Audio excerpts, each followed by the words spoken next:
जिसका अपनी दादी के अलावा दुनिया में कोई नहीं था। अचानक एक दिन दादी की मौत हो गई। विधि अब दुनिया में बिल्कुल अकेली रह गई थी।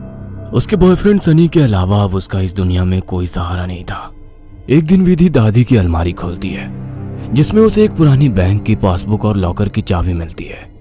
विधि बहुत हैरान हो जाती है। वह जानती थी दादी कितनी मुश्किलों से घर चला रही थी। फिर ऐसे में उनके पास से मिली ये लॉकर की चाबी देखकर विधि के मन में सवालों की झड़ी लग गई थी। ऐसा क्या है उस लॉकर में जिसके बारे में दादी ने उसे आज तक नहीं बताया? सवाल बहुत सारे थे जिनका जवाब ढूंढना था। दादी की डेथ सर्टिफिकेट लेकर जब वो बैंक पहुंची तो उसे दादी की लॉकर का एक्सेस मिल गया। उत्सुकतावश उसने लॉकर खोला तो उसमें सिर्फ उसे कुछ कागज दिखाई दिए। विधि कागज लेकर घर लौट आई।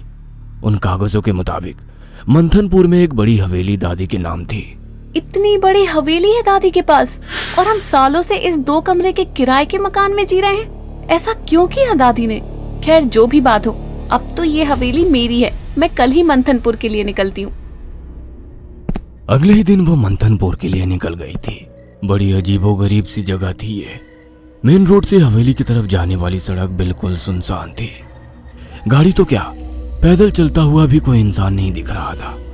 सड़क पर गहरा सन्नाटा पसरा हुआ था। सड़क के दोनों तरफ घने ऊंचे पेड़ लगे थे।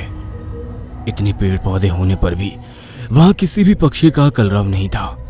कोई जानवर नहीं। धीरे धीरे अंधेरा हो रहा था। सड़क किनारे लगे घने पेड़ अब जंगल की तरह दिखाई पड़ रहे थे। सड़क पर फैली खामोशी अब विधि को डरा रही थी। कुछ ही देर में वो पैदल चलते हुए हवेली तक पहुंच गई थी। हवेली काफी पुरानी दिखाई पड़ रही थी।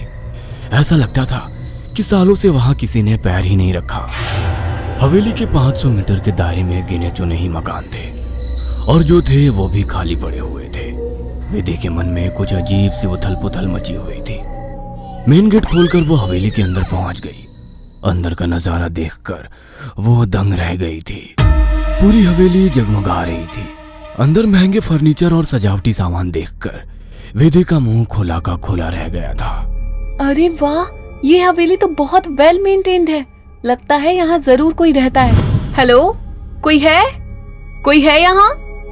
विधि पूरी हवेली में घूमकर वहां रहने वाले व्यक्ति को ढूंढ रही थी। ढूंढते ढूंढते वो हवेली के अंदर आकर देखने लगती है। तभी एक बूढ़ी औरत ना जाने कहां से विधि के सामने आ जाती है। बूढ़ी के चेहरे पर गहरी झुर्रियां थी और कमर झुकी हुई थी। काला लबादा पहने, आधा मुंह पल्लू में छिपाए, वो औरत बेहद डरावनी लग रही थी। आउच! डरा दिया आपने। क्यों आई हो यहाँ? लौट जाओ। मैं कहीं नहीं जाने वाली। ये मेरी हवेली है। बाय द वे, आप कौन? यहाँ कोई नहीं रह सकता। शैतान रहता है यहाँ। लौट जाओ। शैतान? Very funny. अच्छा, तो हवेली हड़पने के लिए ये स्टोरी बनाई है आपने? विधि कुछ कहने वाली होती है, तभी वो देखती है कि बूढ़ी औरत हवेली की ओर देखकर कुछ सकपका गई है और अपना चेहरा ढकते हुए वो अचानक ही अंधेरे में कहीं गायब हो जाती है। बड़ी अजीब औरत थी। कुछ स्ट्रेंज ही जगह है। विधि हवेली के अंदर आ जाती है और अपना फोन निकालकर सनी को कॉल लगाती है। हेलो सनी, तुम विश्वास नहीं करोगे, ये हवेली तो हमारी सोच से भी ज्यादा खूबसूरत है। तुम बस जल्दी यहाँ आ जाओ। हाँ, मैं आज रात को ही निकलता हूँ। सुबह मिलते हैं, बाय। अगले दिन सुबह सनी भी हवेली पहुंच गया था। अरे यार, कहाँ फंसा दिया विधि ने। अंदर जाने तक का रास्ता नहीं है। हर तरफ झाड़ियाँ, पेड़ पौधे। ऊपर से मुझे कहा कि मेरी सोच से भी ज्यादा खूबसूरत है हवेली माय फुट। सनी बड़बड़ाता हुआ मेन गेट से अंदर जा रहा था। बाहर का कंपाउंड क्रॉस करने के बाद अब वो दरवाजे के सामने था। उसके नॉक करने से पहले ही दरवाजा खुद ब खुद खुल गया। सनी हैरान रह गया था। अंदर पहुंचकर उसने देखा हॉल में कोई भी नहीं है।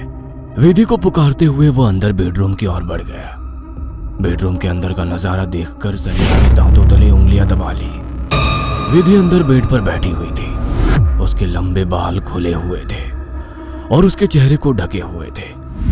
बालों के बीच से उसकी लाल खून आंखें दिखाई पड़ रही थी। दोनों हाथ और पैरों की मदद से वो बेड पर ऐसे बैठी हुई थी मानो कोई जानवर हो। उसकी खूबसूरती गुलाबी त्वचा जगह जगह से कटी थी और सफेद पड़ गई थी। विधि को देखकर सनी जोर से चिल्लाया, विधि, ये क्या हो गया तुम्हें? सनी की बात सुनकर विधि ने डरावने अंदाज में गर्दन टेढ़ी की। अब उसके चेहरे पर से कुछ बाल हट गए थे। वह भयानक आवाज के साथ हंसने लगी। उसके मुंह से किसी जानवर की तरह लार गिर रही थी। अचानक ही वह पूरी ताकत से चिल्लाई। विधि के बाल हवा में उड़ रहे थे और चेहरा चीखते हुए और भी भयानक होता जा रहा था। काले दांत और सफेद पड़ चुकी आंखें आकार में बड़ी होती जा रही थी। सनी के अंदर और देख पाने की ताकत नहीं बची थी। अपनी पूरी ताकत लगाकर वो कमरे से बाहर की तरफ भागा। बाहर हवेली के दरवाजे तक पहुंचा ही था कि विधि की दर्द से भरी आवाज सुनाई पड़ी। सनी, मुझे छोड़कर मत जाओ, मुझे बचा लो। सनी, ये मुझे नहीं छोड़ेगा। बहुत दर्द हो रहा है, बहुत दर्द हो रहा है। विधि जोर जोर से रो रही थी और सनी को रोकने के लिए बोल रही थी।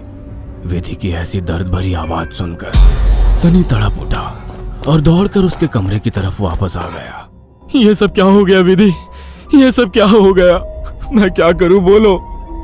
बहुत भूख लगी है, तेरा खून पीना है। इतना कहकर विधि अजीब तरीके से मुस्कुराने लगती है और अपने हाथों और पैरों की मदद से जमीन पर रेंगते हुए सनी की ओर बढ़ती है। सनी बिजली सी तेजी दिखाकर कमरे से बाहर निकल आता है और कमरे का दरवाजा बाहर से बंद कर देता है।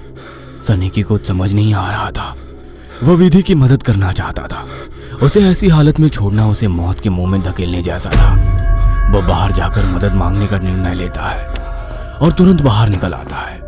हवेली के अंदर दूर दूर तक केवल सन्नाटा छाया हुआ था। अंदर से रह रहकर विधि की दर्द भरी चीखें सुनाई दे रही थी। मदद की उम्मीद में सनी दौड़ते हुए आगे भागे जा रहा था। तभी उसकी नजर एक चर्च पर पड़ी। चर्च काफी जर्जर हालत में था। सनी इधर उधर देखता हुआ अंदर पहुंच गया। दोनों हाथ आपस में बांधकर वो फूट फूट कर रो रहा था। Please God help me, please. कहाँ जाऊं मैं? किससे मदद मांगू? प्लीज। कोई प्रॉब्लम है क्या? मुझे बता सकते हो?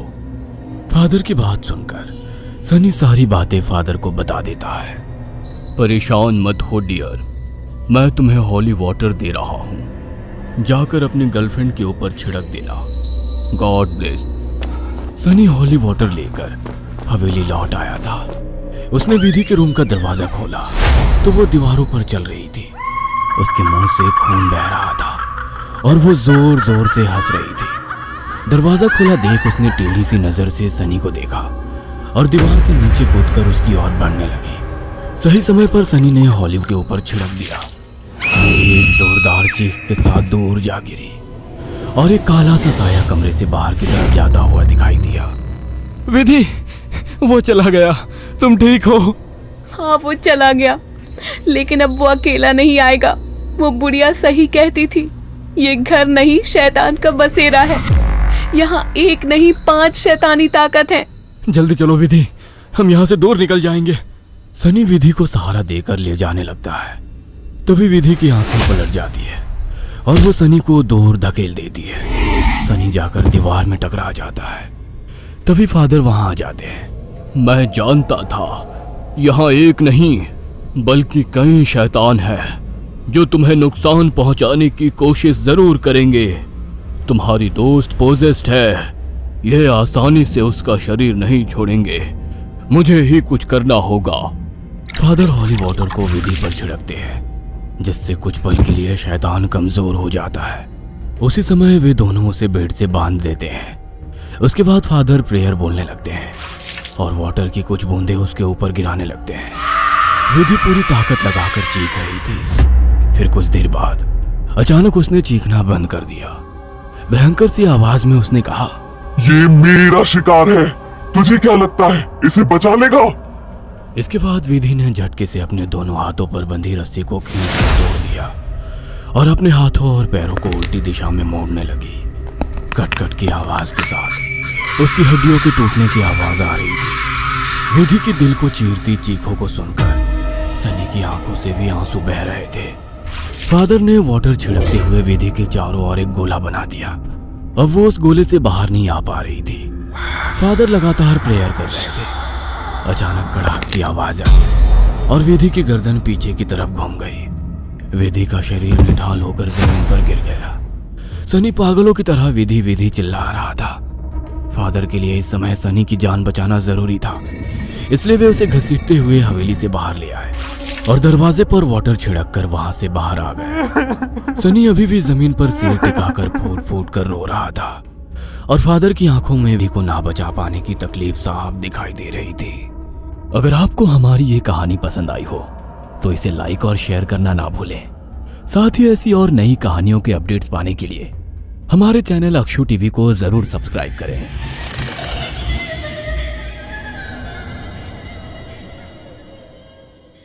स्माइल कलेजा पे छागी रे, लागी लागी लागी लागी लत तेरी लागी रे, लत तेरी लागी। ओ तेरी स्माइल कलेजा पे छागी रे, लागी लागी लागी लागी लत तेरी लागी रे।